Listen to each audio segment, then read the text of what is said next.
ഇതാണ് നമുക്കിപ്പോൾ അറിയേണ്ടത്. കാരണം എന്താണ് ആ ഭയക്കുന്ന ഒരു reality? There is A risk. എന്താണ് ആ റിസ്ക്?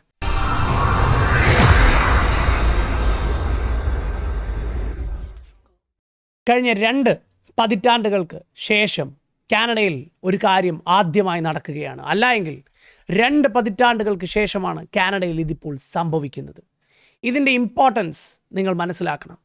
കഴിഞ്ഞ തവണ ഇത് നടന്നപ്പോൾ എന്തായിരുന്നു കനേഡിയൻ എക്കോണമിയിൽ ഉണ്ടായിരുന്നത്, അതിൻ്റെ ആഫ്റ്റർ എഫക്ട്സ് എന്തായിരുന്നു എന്ന് നിങ്ങൾ മനസ്സിലാക്കണം. ഇപ്പോൾ നിലവിൽ നിങ്ങൾക്കവിടെ കാണാൻ പറ്റുന്ന കാനഡയുടെ അൺഎംപ്ലോയ്മെൻറ്റ് റേറ്റ് ആണ് നിങ്ങളുടെ സ്ക്രീനിലുള്ളത്. ഇവിടെ നിന്ന് നമ്മൾ തുടങ്ങി മുൻപോട്ട് പോകുമ്പോൾ ഈ യാത്ര സർപ്രൈസിങ് അല്ല. ഇതൊക്കെ മുൻകൂട്ടി കണ്ടിരുന്ന ചിലരുണ്ട്. Mortgage delinquencies are rising. അത് മോർഗേജ് മാത്രമല്ല, credit card delinquencies are rising. ഇത് പറയുന്നു bank of Canada. Auto delinquencies are rising. ഇത് പറയുന്നു Canadian mortgage and housing corporation. നമ്മൾ നോക്കുമ്പോൾ അറിയേണ്ട ഒരുപാട് കാര്യങ്ങൾ ഇപ്പോൾ സർപ്രൈസിംഗ് ആയി തോന്നാമെങ്കിലും ഒരുപാട് പേർ ഇത് മുൻകൂട്ടി കണ്ടിരുന്നു. ഇന്നത്തെ ഈ വീഡിയോയുടെ പ്രത്യേകത, പല ആളുകളും നോക്കിയാൽ കാണും ദൂരത്ത് ഈ ഡേറ്റയൊക്കെ ഉണ്ടെങ്കിലും കണ്ണടച്ച് ഇരുട്ടാക്കുന്നത് കൊണ്ടാണ്. നിങ്ങളുടെ മുൻപിൽ കാണുന്ന ഈ ഓരോ വീഡിയോയിലും നിങ്ങൾക്ക് കിട്ടാവുന്നതിൽ പരം ഡേറ്റ ഉണ്ട്. ആവശ്യമുള്ളവർക്ക് അത് നല്ല രീതിയിൽ ഉപയോഗിക്കാൻ സാധിക്കുന്നതാണ്. ഓരോരോ വീഡിയോകൾ കൂടെ നിങ്ങൾ കടന്നു പോകുമ്പോഴും നിങ്ങൾക്ക് കിട്ടുന്ന ഈ ഡേറ്റ നിങ്ങളുടെ ഭാവിയെ സുരക്ഷിതമാക്കുവാൻ നിങ്ങൾക്ക് ഉപയോഗിക്കാൻ സാധിക്കുന്നതാണ്. എസ്പെഷ്യലി അമേരിക്കൻ വാർത്തകൾ വരെ നിങ്ങളുടെ മുൻപിൽ ഒരു ഡേറ്റ കൊണ്ടുവരുന്നു. ഇവരെല്ലാം എന്താണ് മുന്നിൽ കണ്ടിരുന്നത്? ഇവരെല്ലാവരും പറയുന്നു leaving Canada is the best option.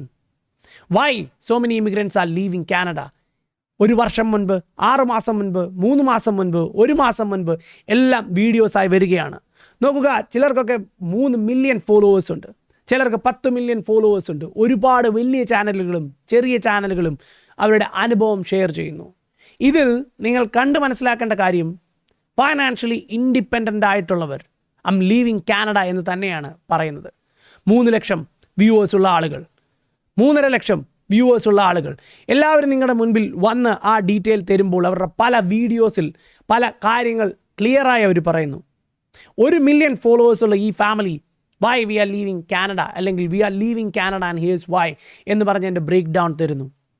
20 വർഷത്തിനിടയിൽ ഇത് ആദ്യം നടക്കുന്നത് കൊണ്ടാണോ അവരിത് മുൻകൂട്ടി കണ്ടിരുന്നോ? ഇതാണ് നമുക്കിപ്പോൾ അറിയേണ്ടത്. കാരണം എന്താണ് ആ ഭയക്കുന്ന ഒരു റിയാലിറ്റി? 2025, അതായത് ഈ വർഷം 1.2 മില്യൺ ഫിക്സഡ് മോർഗേജസ് റിന്യൂവലിന് വരുന്ന വർഷമാണ്.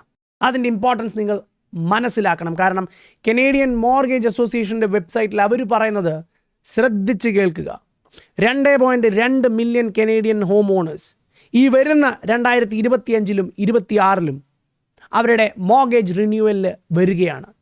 നിങ്ങളുടെ മുൻപിൽ നിങ്ങൾക്ക് കാണാവുന്ന ക്ലിയർ ഇക്വേഷൻസ് 3 മുതൽ 4 വർഷം വരെയുള്ള ഫിക്സ്ഡ് റേറ്റ് ആണ് ആളുകളൊക്കെയും എടുത്തിരിക്കുന്നത്, മെജോറിറ്റി. അതിൽ തന്നെ ഏറ്റവും കൂടുതൽ ആളുകൾ ഈ വർഷം റിന്യൂവലിന് വരികയാണ്. 2020, 2021 വർഷങ്ങളിൽ ഏറ്റവും കൂടുതൽ ഇന്ത്യക്കാരുൾപ്പെടെ നമ്മുടെ മലയാളികൾ ഉൾപ്പെടെ കാനഡയിൽ വീട് വാങ്ങിച്ച് സെറ്റിലായ സമയമാണ്. അന്നത്തെ ഇൻട്രസ്റ്റ് റേറ്റ് വളരെ കുറവായിരുന്നു. 1.5-2% അവർക്ക് ഇൻട്രസ്റ്റ് റേറ്റ്സ് അവൈലബിൾ ആയിരുന്നു മാർക്കറ്റിൽ. എന്ന് വെച്ചാൽ 25-30 വർഷം മോർഗേജ് എടുക്കുമ്പോൾ 1 വർഷം 2% വെച്ച് കൂട്ടിയാലും 30 വർഷത്തേക്ക് 60% പലിശ. 1 മില്യൻ്റെ ഒരു വീട് വാങ്ങുമ്പോൾ ഒണ്ടാരിയോയിലൊക്കെ 1.5-2 മില്യൺ വരും. എങ്കിൽ തന്നെ 1 മില്യൻ്റെ വീട് വാങ്ങുമ്പോൾ 30 വർഷത്തെ മോർഗേജിന് നിങ്ങൾക്ക് വരുന്നത് 60% പലിശയാണ്. ഇപ്പോൾ അത് റിന്യൂവലിന് വരുമ്പോൾ 1 വർഷം 4% ആണ് എങ്കിൽ, നിങ്ങളുടെ സ്ക്രീനിൽ ഇപ്പോൾ കാണുന്നത് നേർഡ് വാലറ്റ്. ഇത് കാനഡ ബേസ്ഡ് ഒരു മോർഗേജ് ബ്രോക്കറാണ്. നോക്കുക, അവർ പല ബാങ്കുകളുടെയും പല ലോണുകളുടെയും മന്ത്ലി പേയ്മെൻറ്റ് ഉൾപ്പെടെ നിങ്ങളുടെ മുൻപിൽ വെച്ചിരിക്കുകയാണ്. 1 ഇയർ ആണ് എങ്കിൽ 6.85, 2 ഇയർ ആണ് എങ്കിൽ 4.75. ഏറ്റവും ലീസ്റ്റ് ആയിട്ട് തന്നെ ഡെസ്ജാർഡിൻസിൻ്റെ കൺസിഡർ ചെയ്യുക, 4.29 അല്ലെ 4.3%. നിങ്ങൾ 2% മോർഗേജ് എടുത്തിരുന്നത് ഇതിന് മുൻപ് എങ്കിൽ റിന്യൂ ചെയ്യുമ്പോൾ 2025-ൽ അത് 4.25% കൂടുന്നു. എന്ന് വെച്ചാൽ പ്രതിവർഷം 2.25% അധികം. അതിനെന്താ, 2.25% അല്ലേ ഉള്ളൂ എന്ന് നിങ്ങൾ ചിന്തിക്കും. ബട്ട് 5 വർഷം നിങ്ങൾ അടച്ചു തീർത്തു എങ്കിൽ, 4 വർഷം നിങ്ങൾ അടച്ചു തീർത്തു എങ്കിൽ, ബാക്കിയുള്ള 25 വർഷം, ബാക്കിയുള്ള 20 വർഷം ഇതാണ് കാൽക്കുലേഷനിൽ വരിക. 2% ഇൻറ്റു 20 അല്ലെ 25, ഇതാണ് നിങ്ങളുടെ ഇൻക്രീസ്. ടോട്ടൽ പേയ്മെൻറ്റ് എന്ത്? 4% ഇൻറ്റു 25, നിങ്ങൾക്ക് ബാക്കിയുള്ള എമൗണ്ടിൻ്റെ 100% പേയ്മെൻ്റ് ആയി വരുന്നു. ഇതിൽ സർപ്രൈസിങ് ആയിട്ടുള്ള ഫാക്ട് എന്താണ്? നിങ്ങൾ കഴിഞ്ഞ 5 വർഷം അടച്ചതിൽ 90% ക്യാപിറ്റലിലേക്ക് പോയിട്ടില്ല, പ്രിൻസിപ്പലിലേക്ക് പോയിട്ടില്ല. ഡൗട്ട് ഉണ്ടെങ്കിൽ നിങ്ങളുടെ തന്നെ ബാങ്കിൻ്റെ വെബ്സൈറ്റിൽ കയറി നോക്കുക. അടയ്ക്കുന്നതിൽ നിങ്ങൾ $2000 മന്ത്ലി അടയ്ക്കുന്നു എന്ന് കൂട്ടുക. അതിൽ 1700 ഇൻട്രസ്റ്റിലോട്ടാണ് പോകുന്നത്. ഹൈ ഇൻട്രസ്റ്റ് റേറ്റ് നിന്ന സമയത്ത് നിങ്ങൾ അടച്ചത് മുഴുവൻ അതിൽ പോയി. ലോ ഇൻട്രസ്റ്റ് റേറ്റ് നിന്ന സമയത്ത് നിങ്ങൾ അടച്ചത് ലോ ഇൻട്രസ്റ്റ് റേറ്റിലേക്ക് പോയി. ഇതെല്ലാം ഇൻട്രസ്റ്റ് ആണ് കവർ ചെയ്തിരിക്കുന്നത്.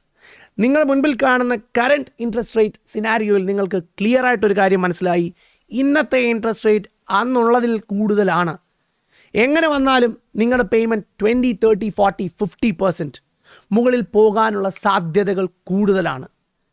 ഏറ്റവും ആദ്യം ഒരു കുടുംബം വേണ്ട എന്ന് വെക്കുന്നത് എന്താണ്? താമസിക്കുന്ന വീടാണോ, ഓടിക്കുന്ന വണ്ടിയാണോ, അതോ ക്രെഡിറ്റ് കാർഡാണോ? നിങ്ങളുടെ മുൻപിൽ ബാങ്ക് ഓഫ് കാനഡയുടെ ഡേറ്റയാണ്, അവരുടെ റിസർവ് ബാങ്ക്, സെൻട്രൽ ബാങ്ക് വെച്ചിരിക്കുന്ന ഡേറ്റയാണ്. ക്രെഡിറ്റ് കാർഡ് ഡെപ്റ്റ് സ്കൈ ഹൈ ആണെന്നും അതിൻ്റെ ഡെലിൻക്വൻസി റേറ്റ്സ് കൂടുകയാണ് എന്നുമാണ് നിങ്ങൾ വായിക്കുന്നത്. എന്ന് വെച്ചാൽ ബാങ്ക് കാർഡ്സിൽ ഡെലിൻക്വൻസി റേറ്റ്സ് ആർ ഹൈ, ഇത് എല്ലാവർക്കും അറിയാം. അതിനുശേഷം ഇപ്പോൾ കനേഡിയൻ മോർഗേജ് അസോസിയേഷൻ പറയുന്നു, what's the risk? Auto loan delinquencies pose a risk for further increase. Credit card അടവ് ഓൾറെഡി നിന്നു, തുടർന്ന് കാറിൻ്റെ അടവ് മുടങ്ങി തുടങ്ങി. അടുത്തത് എന്താണ്? റിന്യൂവലിന് വരികയും കൂടെ ചെയ്യുകയാണ് എങ്കിൽ ഇപ്പോഴുള്ള ഫൈനാൻഷ്യൽ സ്ട്രെസ്സിലും കൂടുതലാണ് 2025 കാനഡയിൽ നിങ്ങൾക്ക് തരാൻ പോകുന്നത്. ഇതൊക്കെ മുൻകൂട്ടി കണ്ടിട്ടാണോ ഇത്രയും ആളുകൾ കാനഡയിൽ നിന്ന് പോയത്? യെസ്, ടോട്ടൽ ആളുകൾ അവിടെ ഇറങ്ങുന്ന ആളുകളെ വെച്ച് നോക്കുമ്പോൾ വളരെ ചുരുക്കമാണ്. ഇതിൽ നിങ്ങൾ കാണേണ്ടുന്ന കുറച്ച് കാര്യങ്ങളുണ്ട്. എസ്പെഷ്യലി ഈവൻ മലയാളികൾ പോലും പല രാജ്യങ്ങളിൽ പോയതിനു ശേഷം വന്നിട്ട് പറയുന്നു അവിടെ മലയാളികൾ പെട്ടുപോയി എന്ന്. നമ്മുടെ മുൻപിൽ ഇപ്പോൾ കാണുന്നത് സാനിയാണ്. വളരെയധികം ആളുകൾക്ക് പരിചിതമാണ് ഈ സിനിമാ നടി. ഈ അഭിനേത്രി പഠിക്കുവാൻ വേണ്ടി UK പ്രദേശത്തേക്ക് പോയി. അവിടെയുള്ള തൻ്റെ അനുഭവം ഷെയർ ചെയ്യുകയാണിപ്പോൾ. എക്സൈറ്റഡ് ആയിട്ട് പോകും, പിന്നെ അവർക്ക് തിരിച്ചു വരാനുള്ള ഓപ്ഷൻ ഇല്ല. എനിക്ക് അങ്ങനെ ഒരു ഓപ്ഷൻ ഉള്ളതുകൊണ്ട് തിരിച്ചു വന്നു, അല്ലെങ്കിൽ അവിടെ പോയി പെടണം എന്ന് വെച്ചാൽ വളരെ സത്യസന്ധമായി അവർ തുറന്നു പറയുന്നു, തിരിച്ചു വരാൻ ഓപ്ഷൻ ഉണ്ടെങ്കിൽ, ഫൈനാൻഷ്യലി സ്റ്റേബിൾ ആണ് എങ്കിൽ തിരിച്ചു വരാം, അല്ല എങ്കിൽ പെട്ടുപോയി. ആ അഭിനേത്രിയുടെ വാക്ക് ഞാൻ കടമെടുക്കുകയാണ് ഇവിടെ, പെട്ടുപോയി. മില്യൺ ഫോളോവേഴ്സും അതിനകത്ത് അനുസരിച്ചുള്ള വരുമാനവുമുള്ള ഇവർ പറയുന്നു അവിടെ ഒരുപാട് നമ്മുടെ ആളുകൾ പെട്ടുപോയി എന്ന്. നിങ്ങളുടെ സ്ക്രീനിൽ കാണുന്ന പല വ്യക്തികളും നമ്മൾക്കറിയാം, സുപരിചിതമാണ്. അതിനുശേഷം അവരുടെ മറുപടികൾ കൂടെ നോക്കണം. അവരെന്തുകൊണ്ട് അവിടെ നിൽക്കുന്നു എന്നും അവരുടെ അനുഭവങ്ങൾ അവർ ഷെയർ ചെയ്യുമ്പോൾ അതിൻ്റെ ഇമ്പോർട്ടൻസും അത് നമ്മൾ കണ്ടില്ല എന്ന് വെക്കരുത്. എസ്പെഷ്യലി 1 by 1 ആയിട്ട് പോവുക. ഇവിടെ American news channel CTV your morning, അവർ നിങ്ങളോട് പറയുന്നത് എന്താണ്? അഫോർഡബിലിറ്റി നടക്കുന്നില്ല, ജോബ് മാർക്കറ്റ് ശരിയില്ല, എക്സ്പീരിയൻസസ് ഇൻ കാനഡ ഒരു ഗുണവുമില്ല എന്ന് പലരും മാറി മാറി അതിൽ വന്ന് ഷെയർ ചെയ്യുകയാണ്. ഇതൊന്നും നമ്മുടെ ആളുകളല്ല, എല്ലാം കനേഡിയൻസ് ആണ്, റിസർച്ച് എക്സ്പേർട്സ് ആണ്, well known for what they do. അങ്ങനെയുള്ള ആളുകളെയാണ് ന്യൂസ് ചാനലുകളിൽ കൊണ്ടുവന്ന് ഇരുത്തി ചോദ്യങ്ങൾ ഇവിടെ ചോദിക്കുന്നത്. തുടർന്ന് വലിയ വലിയ ഫോളോവേഴ്സുള്ള യൂട്യൂബേഴ്സിലേക്ക് വരിക. അവർ പറയുന്നത് എന്താണ്? Why leaving Canada is becoming the best choice. അതിനകത്ത് എല്ലാ ഓപ്ഷൻസുകളും നിങ്ങൾ കേട്ടു നോക്കുക. ഈ വീഡിയോകളൊക്കെ നിങ്ങളുടെ തന്നെ സെർച്ചിൽ വരുന്നതാണ്. പല കാര്യങ്ങളും നമ്മൾ ഇതിനു മുൻപ് ഹൈലൈറ്റ് ചെയ്തതാണ്. ഇവിടെ അലീന പറയുന്നു health crisis, the problems in health care. അതിനുശേഷം poor quality of products, whether drug use. അപ്പോൾ ഇത് മലയാളി എന്നൊരു കൺസർവേറ്റീവ് കൾച്ചറുള്ള നമ്മുടെയല്ല, ഒരു വെള്ളക്കാരി പറയുകയാണ്. അമേരിക്കൻ ആവാം, കനേഡിയൻ ആവാം, അവർ നിങ്ങളുടെ മുൻപിൽ വന്നിരുന്ന് പറയുന്നു പ്രശ്നമാണ് അവിടുത്തെ ഡ്രഗ് യൂസ്, പ്രശ്നമാണ് അവിടുത്തെ ഹെൽത്ത് കെയർ. അതിനുശേഷം ഒരു മലയാളി അവിടെ തന്നെ ഉള്ളതാണ്, ബട്ട് ഷെയർ ചെയ്യുന്നു അവരുടെ വാഹനം അവിടെ മോഷ്ടിക്കപ്പെട്ടു.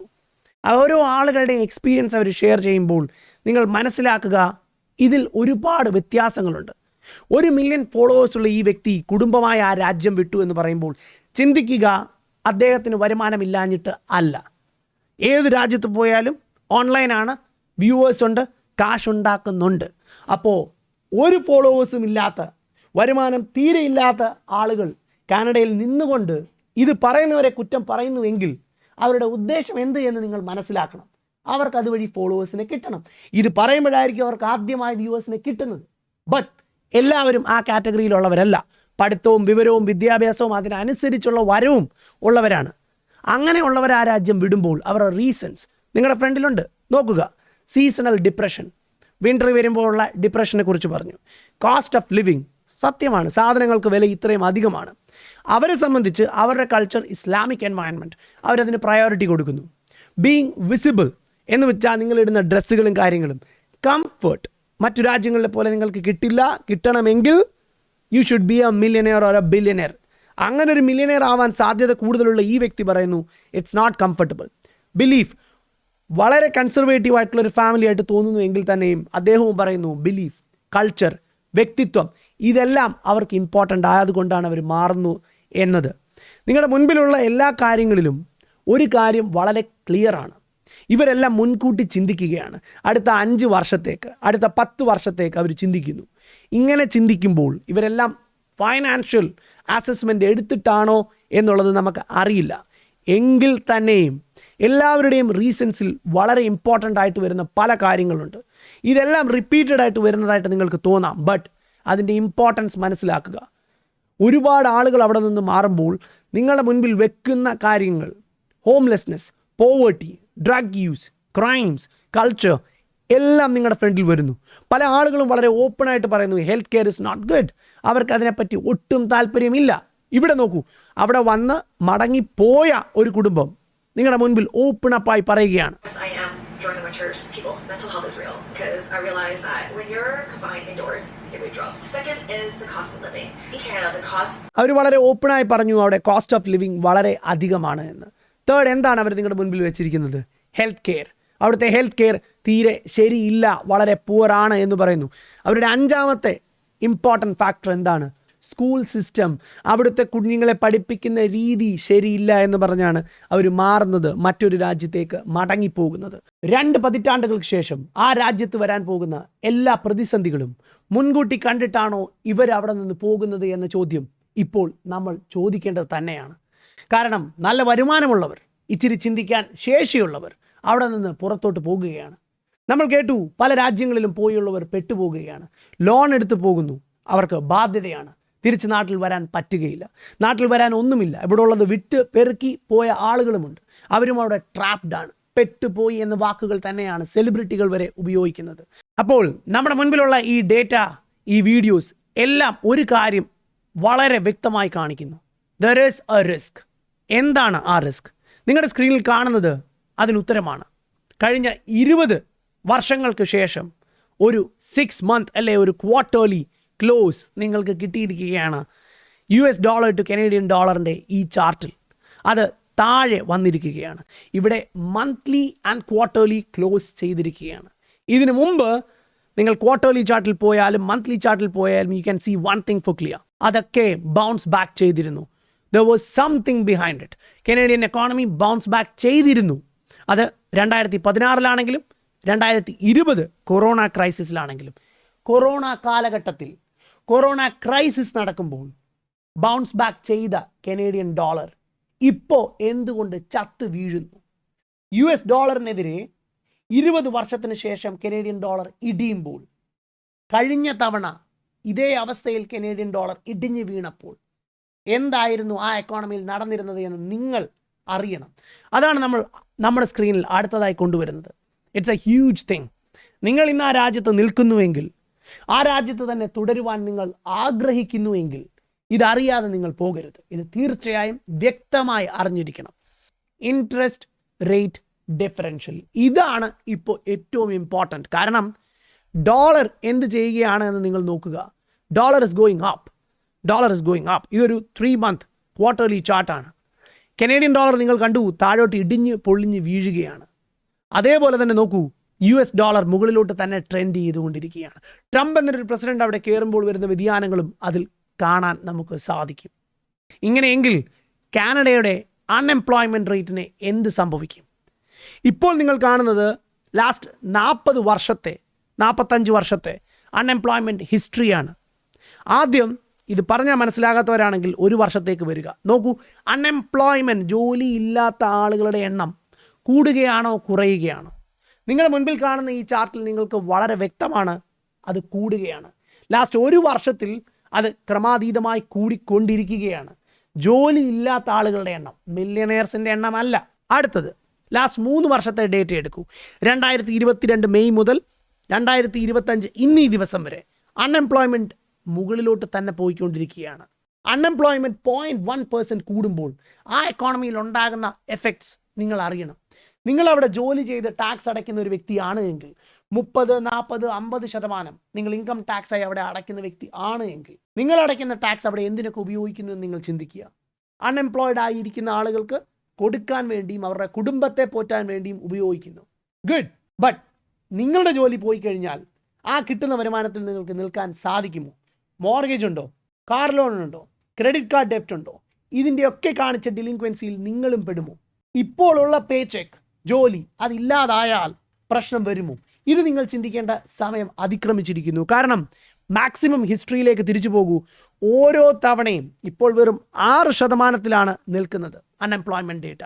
അത് ലാസ്റ്റ് ഒരു വർഷത്തിൽ കൂടുതലാണ്, ലാസ്റ്റ് 3 വർഷത്തിൽ കൂടുതലാണ്. ബട്ട് ലാസ്റ്റ് 45 വർഷത്തെ ഹിസ്റ്ററിയിൽ എല്ലാ തവണയും അത് ബൗൺസ് ചെയ്യുമ്പോൾ it goes back up to 9 to 10%. ഇപ്പോൾ 6% ഉള്ളൂ അൺഎംപ്ലോയ്മെൻറ്റ്. 9 to 10% അൺഎംപ്ലോയ്മെൻറ്റ് എന്ന് പറയുമ്പോൾ ഇനിയും 3.4% ആ രാജ്യത്ത് അൺഎംപ്ലോയ്മെൻറ്റ് കൂടാനുണ്ട്. 1% ലാസ്റ്റ് 2 വർഷത്തിൽ കൂടിയപ്പോൾ എക്കോണമിയിൽ വന്നിരിക്കുന്ന വ്യതിയാനങ്ങൾ നിങ്ങൾക്കറിയാം. സമ്മതിക്കുമോ ഇല്ലയോ എന്നുള്ളത് വേറെ. നാട്ടിലുള്ളവർ അറിയുമല്ലോ എന്ന് കണ്ട് സത്യം പറയുന്നവരെ ചീത്ത വിളിക്കാൻ റെഡിയായിരിക്കുന്നവരുണ്ട്. അവന് ജീവിക്കാൻ വേറെ വഴി കാണില്ല. വീഡിയോ ചെയ്യണം, കൂടുതൽ ആളുകളെ അതിലേക്ക് എത്തിക്കണം, ആരെങ്കിലും ചീത്ത വിളിച്ചിട്ടാണെങ്കിലും വ്യൂ കിട്ടണം.